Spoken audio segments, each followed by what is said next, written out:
болды. Жаңағындай біреу сұрап, немесе менің поликлиникама ол сигнал барды, мынау 14 жасқа дейін балалар жаңағы не, тегін алатын нәрселері бар, осындай ауырып қалыпты ғой, отравление болыпты ғой деп ешкім сұрамайды да, іздемейді де, өліп қалған кезде өлді деген справканы аласың. Сөздің шындығын айту керек, оны мәймөңкелеп еш нәрсенің қажеті жоқ.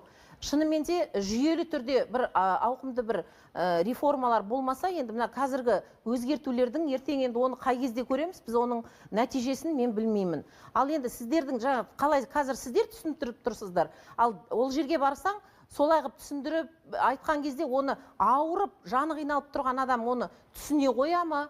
Үлкен кісілерші, сондай мәселелер бар. Сіздер әдемі қылып түсіндіргенмен де ол адам қарапайым адамға қалай түсіндіреді? Фейсай дейінді қалай түсіресің, жаны қиналып тұрған адамдарға. Енді бұлайша сізге бұлайша жауап беруге болады. Мысалы, әр адам, жаңа сіз айтып кеттіңіз, ең бірінші өзінің жаңа тіркелген жаңа емханасы бар ғой, сол емханаға қай дәрігерге тіркелген, өзінің учаскелік дәрігерін білу керек. Егер де сол дәрігерге барып, сондай көмек жаңағы жоспарлы түрде алған жөн деп айтамын. Жаңағы сіз айтқаныңыз, ол жаңағы шұғыл түрде болған нәрсе, сол жаңағы сіз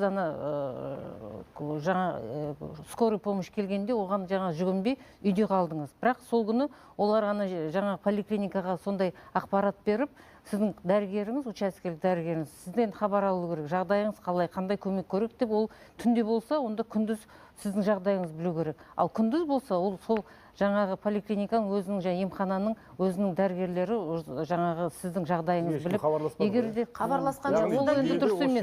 Ол енді дұрыс, айтқан шағымыңыз дұрыс, ол дұрыс емес.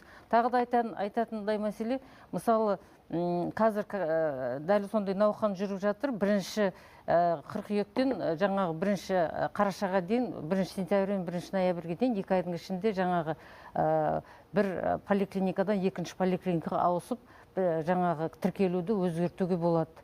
Сол мүмкіншілікке де жете алмай жатыр. Сол тұрғыда да айтқым келетіні, мен Есіл ауданында электронды түрде немесе жаңағы қолжазба түрде сондай мүмкіншілік бар деп айтқым келеді. Өйткені сіз жаңа өзіңіз учаскелік дәрігерге наразылығыңыз бар екен, жаңа көңіліңіз толмай жүр екен. Бірақ шынымен де айту керек, бұл жаңағы мәселе тек қана қаржыландыру мәселесімен шешілмейді.